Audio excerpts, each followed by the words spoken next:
जय हिंद दोस्तों, स्वागत है आप सभी का जीएस के पाठशाला में। दोस्तों ये UPPSC RO junior assistant VPO या इलाहाबाद हाई कोर्ट आरओ जो भी परीक्षाएं आगामी परीक्षाएं हैं, सभी परीक्षाओं के लिए ये महत्वपूर्ण सीरीज़ है। अभी आने वाले जो 6 से 7 महीने 8 महीने हैं, उनमें बहुत तेज़ी के साथ आपको भर्तियां देखने को मिलेंगी, बहुत सारी वैकेंसीज़ देखने को मिलेंगी। तो आप अभी जो आपके पास जो समय है, उस समय में आप अपने आप को बेहतरीन तरीके से अच्छी रणनीति बना करके तैयार कीजिए। ठीक है, पीसीएस प्री है 22 अक्टूबर 27 अक्टूबर को, और आपका उधर 22 दिसंबर को आरओ का है। उसके बीच में बहुत सारे एग्ज़ाम्स अभी होने बाकी हैं, तो आप इस सीरीज़ को देखिए, फॉलो कीजिए। इसमें मैंने इतिहास करवा दिया है, हिस्ट्री का मैंने, मुझे लग रहा है कि 11 या 12 वीडियो करवा दिया है। आप देखिएगा, बहुत महत्वपूर्ण चीज़ें बताई हैं मैंने उसमें। ठीक है, ज्योग्राफी का मैंने करवा रखा है, पूरा नहीं, 4-5 वीडियो उसके हैं, पॉलिटी के हैं। तो ये देखिए, आप इनको फॉलो कीजिए। इसके अलावा भी आप देखिए, चैनल पर जाइए, आपको ताबड़तोड़ सीरीज़ मिलेगी, क्विक रिवीजन सीरीज़ मिलेगी। ठीक है, आरओ का मैंने मॉक टेस्ट करवाया है। इन सब को आप देखिए और नोट्स बनाइए, लगातार इनको देखिए, प्रैक्टिस कीजिए। ठीक है, तभी जो है आपकी तैयारी पुख्ता होगी। ठीक, तो इसको लाइक कीजिएगा, शेयर कर दीजिएगा दोस्तों में। चलिए, आप लोग लाइक शेयर सब्सक्राइब नहीं कर रहे हैं तो प्लीज़ इसको थोड़ा सा लाइक कर दिया करिए। ठीक, चलिए आगे बढ़ते हैं। तो चलिए आज का वीडियो शुरू करते हैं यहाँ से। इसके पहले मैं यहाँ तक मैंने करवा रखा था, ये WMO और ये सारे ग्रॉस एनवायरनमेंट प्रोडक्ट वगैरह, ये सब चीज़ें मैंने बता रखी हैं। नहीं देखा है तो देख लीजिए, ये दूसरा वीडियो है, पहला वाला ऑलरेडी अपलोडेड है। ठीक, चलिए देखिए, पहला जो ये देखते हैं, महत्वपूर्ण कुछ तथ्य देखते हैं। भारत का पहला स्वच्छ सुजल प्रदेश बना है, तो कौन सा बना है? तो अंडमान निकोबार द्वीप समूह। स्वच्छ सुजल प्रदेश की प्रमाणन जारी किसके द्वारा जारी किया जाता है? तो जल शक्ति मंत्रालय द्वारा। चयनित गाँव में भूजल स्तर चिन्हित करने के लिए ग्रामीण विकास मंत्रालय द्वारा विकसित ऐप का नाम बताइए? तो ये जलदूत ऐप है, याद रखिएगा। ठीक है, भारत द्वारा नवीकरणीय स्रोतों से 175 गीगावाट विद्युत क्षमता स्थापित करने का लक्ष्य रखा गया है 2022 तक। ये पुराना लक्ष्य था बेसिकली। अभी तो जो पंचामृत लक्ष्य है ना, वो वाला लक्ष्य अभी चल रहा है। ठीक है, मतलब इसमें बढ़ा दिया गया है, ये बहुत सारी चीज़ें इसमें बढ़ा दी गई हैं। ठीक है, ये तो 2022 तक था, लेकिन 2000 अभी जो है 25 और 2030 इस तरीके से चीज़ों को प्लान करके किया गया है। तो पंचामृत लक्ष्य जो है वो अभी चल रहा है। ठीक है, भारत ने शुद्ध शून्य कार्बन उत्सर्जन का लक्ष्य रखा है, तो ये 2070 तक। भारत में वन के बाहर वृक्ष पहल, ठीक है, ये कब कहाँ आरंभ किया गया? तो ये हरियाणा राज्य के वन विभाग द्वारा US agency for international development, USAID के द्वारा, ये मतलब ये दोनों मिल करके। ठीक, स्वच्छ एवं स्वस्थ पर्यावरण तक पहुंच को सार्वभौमिक मानवाधिकार घोषित किया गया था। तो किसने घोषित किया? तो ये संयुक्त राष्ट्र महासभा ने। यानी कि स्वच्छ और स्वस्थ पर्यावरण जो है वो एक तरीके से मानवाधिकार में आता है।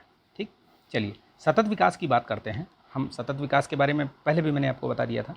ठीक है, सतत विकास लक्ष्य की अभी हम बात करेंगे। ये सतत विकास लक्ष्य जो है, देखिए, संयुक्त राष्ट्र संघ की जो एक उसी का एक भाग है, कह सकते हैं। ठीक है, ये पहली बार जब आया था इसके बारे में, तो ये 2012 में जो Rio+20 सम्मेलन हुआ था, उसमें इसकी चर्चा की गई थी। लेकिन इसका जो सही तरीके से जब इसको पेश किया गया, तो वो 2015 में जो पेरिस कन्वेंशन हुआ था। ठीक है, कॉप, जो जिसको कि कॉप ये बोलते हैं ना, COP15। ठीक है, यानी कि कॉन्फ्रेंस ऑफ पार्टीज़ करके बोलते हैं। UNFCCC ये एक संस्था है। ठीक है, इसके द्वारा ये यहाँ पे COP15 पेरिस में हुई, ये बैठक हुई। उसमें ये निर्धारित किया गया कि ये 2015 से लेकर 2030 के बीच में ये कुल 17 लक्ष्य हैं। इनके बारे में मैंने कई बार बताया भी है, टेलीग्राम चैनल पर मैंने पिक्स वगैरह भेजी हैं इसके बारे में। तो ये याद कर लीजिए, एकदम रट लीजिए, 17 के 17 लक्ष्य। प्री में भी पूछता है, मेंस में भी आपको कंक्लूज़न में या बीच में कहीं भी कुछ पॉइंट है, जो मिड वाला भाग होता है, ठीक है, मेन बॉडी जो होता है, उसमें भी आप इसको मेंशन कर सकते हैं। ठीक है, कंक्लूज़न तो आप बहुत बेहतरीन तरीके से बना सकते हैं इससे। ठीक, चलिए, तो ये चीज़ें हो गई। अब ये इसमें 17 के 17 लक्ष्य हैं, देख लीजिए एक बार इसको। ठीक है, बहुत ज़्यादा मतलब ये अभी मैं नहीं बताऊंगा, लेकिन मैंने पहले भी बता रखा है, तो इसको आप याद कर लीजिए। जैसे ये गरीबी से मुक्ति, भुखमरी, ये सब लक्ष्य, ये जो नंबर दिए हुए हैं, इसी नंबर से याद करना है इनको। अगर नहीं इस तरीके से करेंगे तो कन्फ्यूज़न हो जाएगा। अभी पिछला देखिए, शायद आरओ में या 2023 वाले में प्रश्न में, वो एक तरफ लक्ष्य दिया, नाम दे दिया, और एक तरफ नंबर दे दिया। अब आप मैच करो, तो पता ही नहीं होगा तो कैसे मैच करोगे? तो ये याद कर लीजिए। ठीक है, ये 17 के 17 लक्ष्य हैं ये।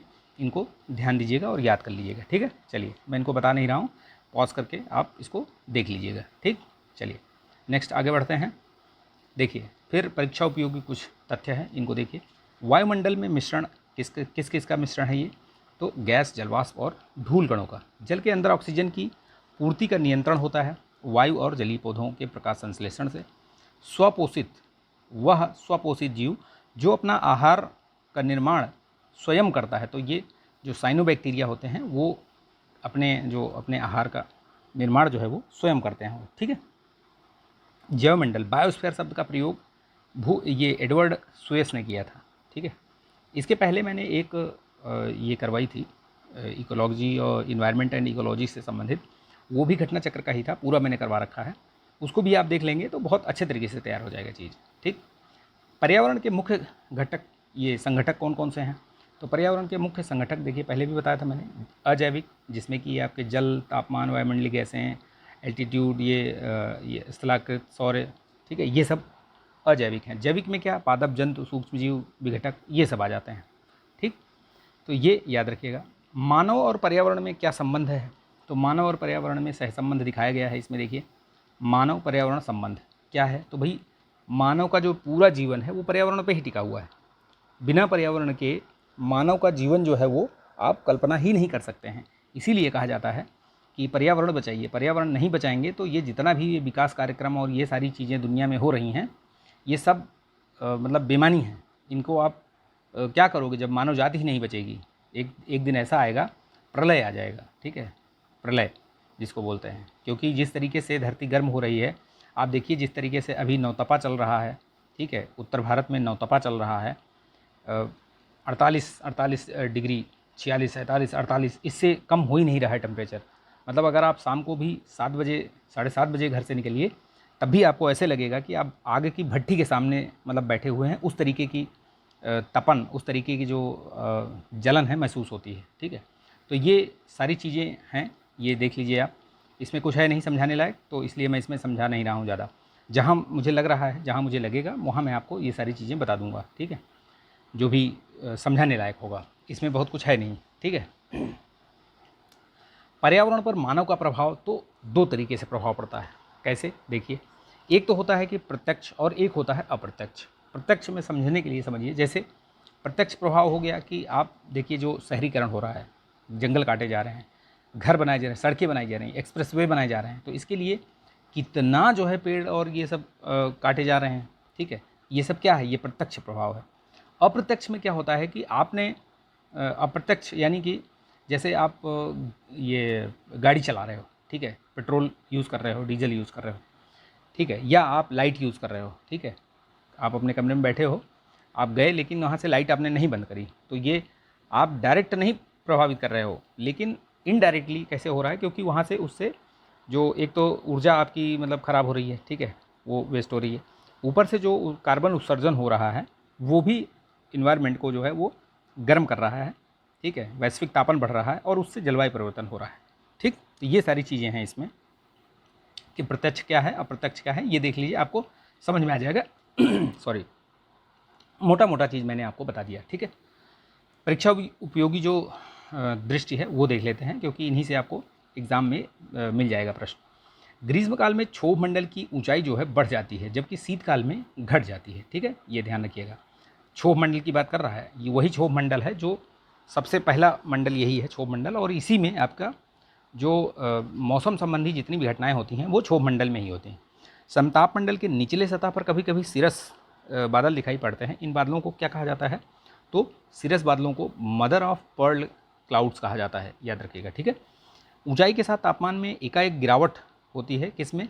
तो मध्यमंडल यानी जो मीजोस्फीयर है उसमें आप ऊंचाई के साथ तापमान में एकाएक गिरावट हो जाती है। ठीक है, आयन मंडल में डी परत परावर्तन करती है। तो कौन क्या परावर्तित करती है? न्यून आवृत्ति वाली जो रेडियो तरंगें हैं वो आयन मंडल में जाती हैं और वहाँ से परावर्तित होकर आती हैं। जो ये कम्युनिकेशन, वायरलेस कम्युनिकेशन होता है वो सब इसी वजह से होता है संपन्न।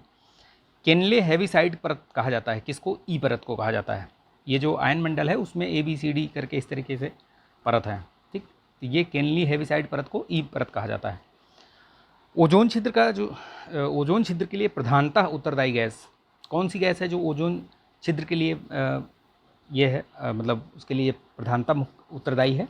तो ये क्लोरोफ्लोरोकार्बन्स, ये जो जितना भी आप एसी चला रहे हो, फ्रिज चला रहे हो, ये सब क्या है, ये सब यही क्लोरोफ्लोरोकार्बन गैस उत्सर्जित हो रहे हैं। आप देखिए कितना मतलब नुकसान हो रहा है। ओजोन परत हिस्सा है किसका, तो समताप मंडल में बहुत ही मतलब अधिक मात्रा में पाई जाती है ये ओजोन। ओजोन छिद्र का सर्वाधिक निर्माण कहाँ पे है, तो अंटार्कटिका के ऊपर। CFC, halogens, nitrous oxide, methane, halogen, ये सब क्या हैं, गैसें। ये गैसें जितनी भी हैं ये सब ओजोन परत के क्षरण के लिए जिम्मेदार हैं। ये तो याद रखिएगा। CFC हो गई जो मैंने बताया, हैलोजन्स भी है, नाइट्रस ऑक्साइड भी है, मीथेन भी है, हैलोजन भी है, सभी हैं ये, ठीक है। क्लोरोफ्लोरोकार्बन, हैलोजन तथा कार्बन टेट्राक्लोराइड तीनों पदार्थ ही क्या हैं, ये तो ये भी वही हैं, ओजोन रिक्त कारक, यानी कि ओजोन में छिद्र करने वाले, ठीक है। ओजोन परत एक ऐसी परत है जो कि जो सूर्य से जो निकलने वाली जो विकिरण है उसको वो रोकती हैं, ठीक है, जिसकी वजह से हम मतलब बचे हुए हैं एक तरीके से। अगर वो हट गई ना ओजोन परत तो गजब ही कहर ढा जाएगा, ठीक है, ये याद रखिएगा, ठीक है। देखिए जैव भू रासायनिक चक्र क्या होता है, बेसिकली ये एक जैविक तथा अजैविक कारकों के मध्य एक चक्र है ये, जो पोषक और अन्य तत्वों के चक्रीय प्रभाव को संदर्भित करता है। इसका एक अन्य नाम पोषण चक्र भी है, पूछा भी गया है, जैव भू रासायनिक चक्र के बारे में पूछा गया है, ये प्रश्न आया हुआ है। इसके प्रकार तो ये गैसीय और अवसादी चक्र, तो गैसीय में जैसे वो जल चक्र हो गया, नाइट्रोजन, ऑक्सीजन, कार्बन, ये सब क्या हैं, ये सब भू जैव रासायनिक चक्र हैं। और अवसादी में जो चट्टानों का होता है, जैसे कि सल्फर चक्र हो गया, फास्फोरस चक्र हो गया, ठीक है, ये सब अवसादी हैं, ठीक। चलिए नेक्स्ट हम देखते हैं। देखिए कार्बन चक्र के बारे में बताया है यहाँ पे कि किस तरीके से कार्बन कहाँ से उत्सर्जित होता है, कैसे होता है, फिर वो वायुमंडल में जाता है, फिर इसमें आता है, ज़मीन में आता है, या इस तरीके से। तो देखिए इसमें वही सारी चीज़ें बताई गई हैं, विभिन्न अवस्थाओं में विद्यमान होती हैं। वायुमंडल में CO2 के रूप में, जल में घुलनशील के रूप में, ठीक है। इसके अपरूप दिए हुए हैं, जो ये ग्रेफाइट है, हीरा है, फुलरीन है, ये सब क्या हैं, ये कार्बन के अपरूप हैं ये, ठीक है। अक्रिस्टलीय अपरूप जो कोयला हो गया, ठीक है, काजल हो गया, शर्करा हो गया, चारकोल हो गया, ये सब क्या हैं, ये सब अक्रिस्टलीय हैं। और ये सब क्रिस्टलीय हैं, जो ग्रेफाइट वगैरह देखते हो आप, हीरा आपने देखा, ये सब क्या हैं, ये सब क्रिस्टलीय हैं, अपरूप हैं, ठीक है। पुनर्चक्रण कैसे, विभिन्न भौतिक और जैविक क्रियाओं के द्वारा जल के समान, जैसे जल का होता है चक्रण, वैसे इसका भी होता है। ये देखिए कार्बन चक्र को बनाया गया है, दिखाया गया है इसमें, ठीक है। देखिए कैसे कैसे होता है, आप देखिए जीवाश्म ईंधन और ये सब प्रयोग करेंगे तो भी होता है, ठीक है, श्वसन के माध्यम से। फिर ये जो परिवहन और जो फैक्ट्री से उत्सर्जित हो रहे हैं धुआं, ये सब, ये सारी चीज़ें, उसमें भी कार्बन निकल रहा है, ये सब जाके ये इकट्ठा हो रही हैं, ठीक। सूर्य का प्रकाश, फिर इधर से ये, फिर जीव इसको, जो ये पेड़ पौधे हैं उसको ये लेते हैं, ठीक है, वो लोग भी छोड़ते हैं, जो पेड़ पौधे हैं वो CO2 को ग्रहण करते हैं और अपना भोजन बनाते हैं, जिसमें कि ऑक्सीजन छोड़ते हैं, लेकिन CO2 भी छोड़ते हैं बहुत कम मात्रा में, ठीक है, ये चीज़ याद रखिएगा, वो भी श्वसन का काम वो भी करते हैं, ठीक। H2O, जल एक चक्रीय संसाधन है। अवक्षेपण, वर्षा, हिम, ओस इत्यादि द्वारा धरातल का 2/3 भाग जो है वो पानी से ढका हुआ है, तो ये महत्वपूर्ण तथ्य है, याद रखिएगा। जल चक्र, ये देखिए इसका जो मुख्य चालक बल क्या है, तो सौर विकिरण है। निहित इसमें प्रक्रियाएं कौन कौन सी होती हैं, तो आपने देखा होगा वाष्पीकरण। वाष्पीकरण क्या है, बेसिकली जैसे आप ये रखिए, एक थाली में या एक पतीले में पानी रख दीजिए धूप में, ठीक है, तो आप देखेंगे कि थोड़ी देर बाद उसमें से जो है ऐसे ऐसे भाप बन के वो वाष्पीकरण होगा और आपको पानी वो जो है धीरे धीरे सूख जाएगा उसमें, तो वो क्या है, वो वाष्पीकरण है। संघनन क्या है, संघनन बेसिकली होता है जब यही जो वाष्प बन के जा रहा है, अब चूँकि बड़ा, ये तो हमने पतीला और ये छोटे से प्लेट में बताया, लेकिन यही जो समुद्र है, समुद्र बहुत बड़ा होता है, ठीक है, तो आपने देखा होगा, तो वहाँ जो ये क्रिया वाष्पीकरण की होती है, और फिर जब वो जाती है ऊपर और ऊपर जाके ठंडी होती है, ठंडी होने के बाद वो जैसे वो बूंदों का रूप धारण कर लेती है, तो वो प्रक्रिया क्या कहलाती है, वो संघनन कहलाती है। और वही जो बूंदें हैं वो फिर नीचे बारिश के रूप में नीचे आती हैं, ठीक। ये देखिए जल कर आपको ये जल चक्र दिखाया गया है, तो देख लीजिए, इसमें बहुत कुछ समझाने को नहीं है, बना हुआ है, आप बता सकते हैं कि कैसे कैसे ये जल चक्र बन रहा है, ठीक है। ये संघनित होके यहाँ से संघनित होके यहाँ बादल बना, बादल होके जब कम ताप हुआ, वही बना ना जो ठंडा हो गया, यहाँ से चूँकि गर्म हुई तो ऊपर चला गया, गर्म चीज़ ऊपर जाती है ना, तो ये ऊपर गया, ऊपर जाने के बाद जब ठंडी हुई तो ये संघनित हो गया, संघनित होने के बाद आया, फिर या तो पानी या तो ओले के रूप में गिरेगा, फिर वो फिर जाके यहाँ से यहाँ मिल जाएगा, फिर वही चीज़ हो गया, कुछ पानी अंदर भी चला जाएगा, जल उसमें जिसको भूजल में चला जाएगा। ठीक है, तो ये सारी चीज़ें हैं, ध्यान रखिएगा। चलिए कुछ फिर परीक्षा उपयोगी दृष्टि देखिए। सौर विकिरण की सबसे महत्वपूर्ण जो भूमिका है वो किस में आती है, तो जल चक्र में, याद रखिएगा। वर्षा की मात्रा निर्भर करती है वायुमंडल की नमी पर। जो लोग बोलते हैं ना, जैसे जहाँ पे ज़्यादा वायुमंडलीय नमी होती है ना, वहाँ पे वर्षा अधिक होती है। हाइड्रोस्फीयर जलमंडल में जल की विभिन्न गतिविधियों को दर्शाता है, तो कौन, जल चक्र दर्शाता है। ठीक, वायुमंडल में कार्बन तत्व का संतुलन बनाए रखता है, तो भाई कार्बन चक्र में ही तो बना रहेगा। ठीक है, मूल रोम की कोशिका भित्ति मुख्यतः किससे बनी होती है, तो सेलुलोज से बनी होती है। ठीक है, मूल रोम के मृदा से चिपके रहते हैं। चिपके रहने का कारण क्या है, पेक्टिन होता है उसमें। मूल रोमों की कोशिका भित्ति का कार्य क्या है, तो पारगम्य कला के रूप में कार्य करती है वो। ठीक है, कौन सी, कोशिका भित्ति। टिकाऊपन विकास जो सस्टेनेबल डेवलपमेंट है उसका संबंध किससे है, तो ये नियतिवादी सिद्धांत है। ये ज्योग्राफी का सिद्धांत है, जब पढ़ाऊंगा तो बताऊंगा आपको। ठीक, वर्ड ज्योग्राफी में ये सब आपको आएगा, पता चलेगा, नियतवादी, नवनियतवादी, ठीक है, अनियतवादी। चलिए नाइट्रोजन चक्र देख लीजिए। देखिए नाइट्रोजन चक्र, ठीक है, ये सबसे पहले कहाँ से कैसे क्या है, जैसे ये हुआ, ये पादप पेड़ पौधे हो गए। ठीक है, यहाँ से जंतु प्रोटीन, ये यहाँ पे मृत पौधे और जंतु हो गए। ठीक, ये सब मिल के इधर उधर गए। फिर यहाँ पे आया, जो आप देखते होंगे जब वर्षा होती है, बारिश वारिश के सीज़न में जब थंडरिंग होती है, थंडरिंग, तो उस समय ये नाइट्रोजन स्थिरीकरण बैक्टीरिया जो है वो काम करता है। थंडरिंग की वजह से, जैसे ये देखिए, नाइट्रोजन नाइट्रिक बैक्टीरिया जो है वो मृदा में लेके जाता है। मृदा से, जैसे ये जड़ में, ठीक है, जड़ में भी होता है, फिर ये पादप प्रोटीन में जाता है। नाइट्रीकृत बैक्टीरिया होते हैं, इनका जो अपघटन होता है उससे भी अमोनिया बनता है, और अमोनिया से फिर वो विनाइट्रीकृत होकर के, ठीक है, वो इसमें मृदा में जाते हैं। ठीक, तो ये समझ में आ जाएगा आपको, बहुत उसमें भारी भरकम चीज़ नहीं है, देखिएगा उसको, समझ जाएंगे आप। ठीक, ये देखिए, नाइट्रोजन सबसे अधिक अगर वायुमंडल में देखा जाए तो सर्वाधिक मात्रा में नाइट्रोजन ही मिलती है। ठीक है, प्रोटीन का एक अनिवार्य घटक है ये।